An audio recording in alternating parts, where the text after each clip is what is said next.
warahmatullahi wabarakatuh. Sebelumnya izin memperkenalkan diri, nama saya Firanisa Setiawan, NPM 20170111005. Saya dari kelas A, Prodi Kimia, Fakultas Matematika dan Ilmu Pengetahuan Alam, Universitas Lampung. Saya akan menjelaskan materi mengenai dinamika demokrasi di Indonesia.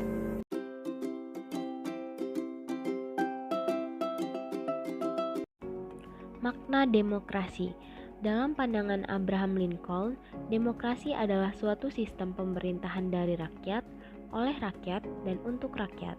Artinya, rakyat dengan serta-merta mempunyai kebebasan untuk melakukan semua aktivitas kehidupan, termasuk aktivitas politik tanpa adanya tekanan dari pihak manapun. Karena pada hakikatnya, yang berkuasa adalah rakyat untuk kepentingan bersama.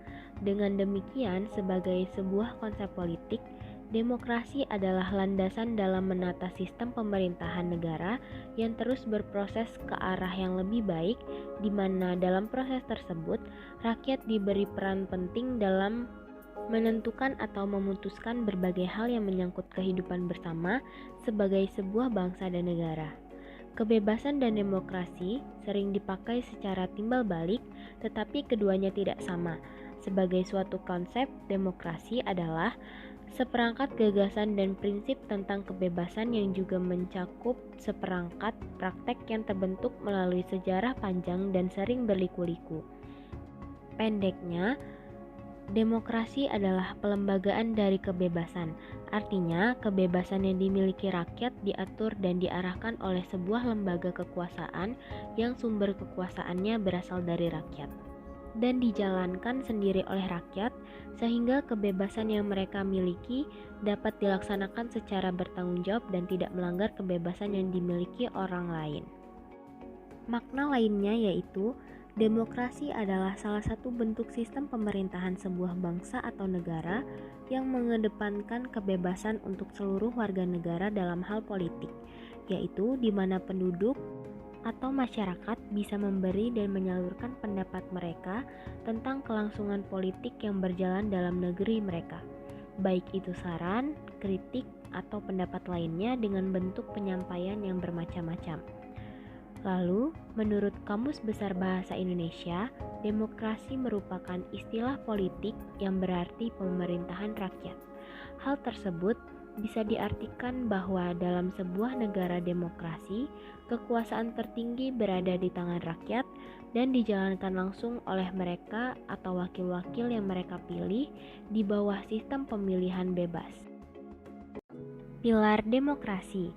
Salah satu pilar demokrasi adalah prinsip trias politika yang membagi ketiga kekuasaan politik negara, yaitu legislatif, eksekutif, dan yudikatif, untuk diwujudkan dalam tiga jenis lembaga negara yang saling lepas atau independen dan berada dalam peringkat yang sejajar satu sama lain. Kesejajaran dan independensi ketiga jenis lembaga negara ini diperlukan agar ketiga lembaga negara ini bisa saling mengawasi dan saling mengontrol berdasarkan prinsip checks and balance. Kemudian, penerapan demokrasi di Indonesia didasari oleh sila kerakyatan yang dipimpin oleh hikmah kebijaksanaan dalam permusyawaratan atau perwakilan yang dijiwai oleh sila ketuhanan yang Maha Esa, kemanusiaan yang adil dan beradab, persatuan Indonesia, serta menjiwai sila keadilan sosial bagi seluruh rakyat Indonesia. Klasifikasi demokrasi. Demokrasi telah dijadikan sebagai sistem politik yang dianut oleh sebagian besar negara di dunia. Meskipun demikian, dalam pelaksanaannya berbeda-beda tergantung dari sudut pandang masing-masing. Keanekaragaman sudut pandang inilah yang membuat demokrasi dapat dikenal dari berbagai macam bentuk. Berikut ini dipaparkan beberapa macam bentuk demokrasi. Bagian A, berdasarkan titik berat perhatiannya.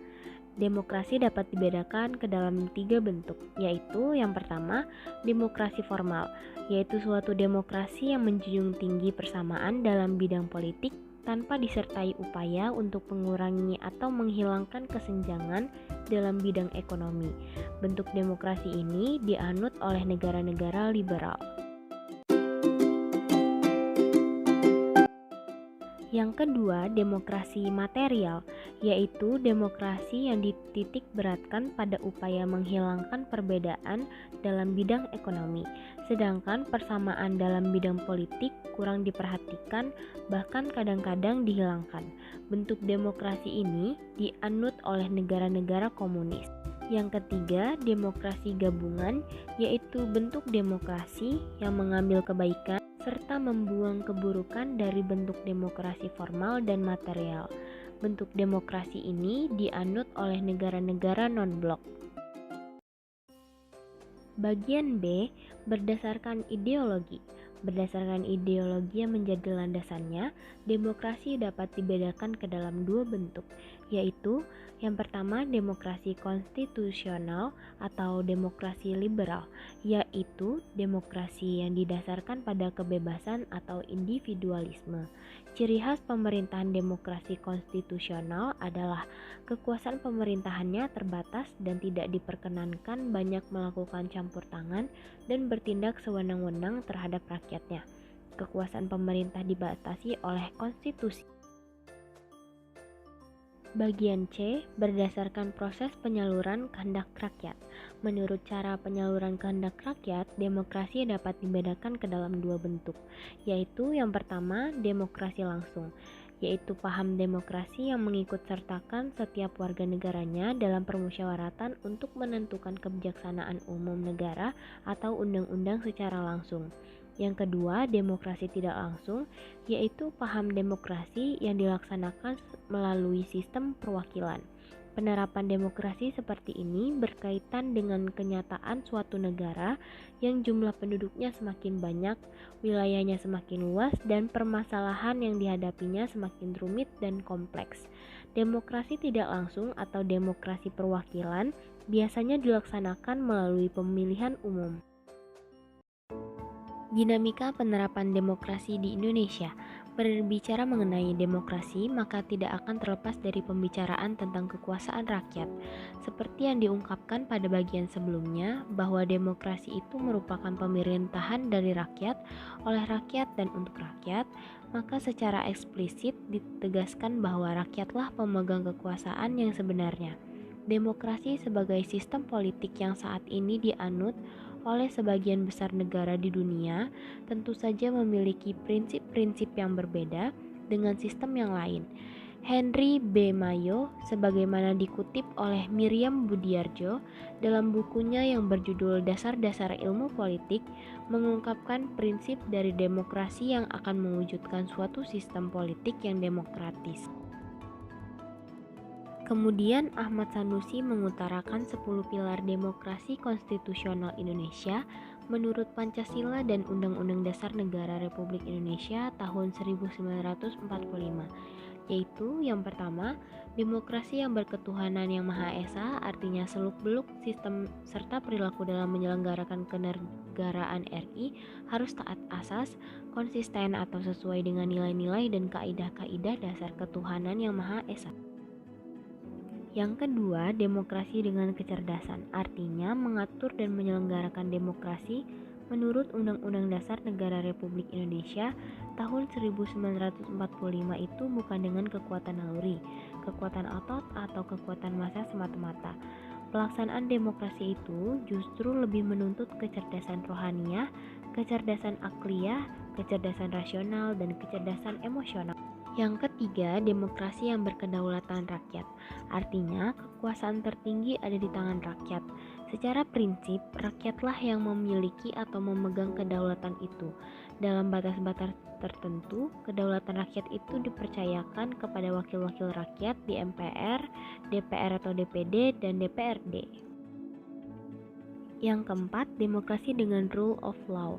Hal ini mempunyai 4 makna penting. Pertama, kekuasaan negara Republik Indonesia itu harus mengandung, melindungi, serta mengembangkan kebenaran hukum atau legal truth. Bukan demokrasi ugal-ugalan, demokrasi dagelan, atau demokrasi manipulatif. Kedua, kekuasaan negara itu memberikan keadilan, hukum, legal justice, bukan demokrasi yang terbatas pada keadilan formal dan pura-pura. Ketiga, kekuasaan negara itu menjamin kepastian hukum, legal security, bukan demokrasi yang membiarkan kesemrautan atau anarki. Keempat, kekuasaan negara itu mengembangkan manfaat atau kepentingan hukum, legal interest, seperti kedamaian dan pembangunan, bukan demokrasi yang justru mempopulerkan fitnah dan hujatan atau menciptakan perpecahan, permusuhan, dan kerusakan. Yang kelima, demokrasi dengan pemisahan kekuasaan negara.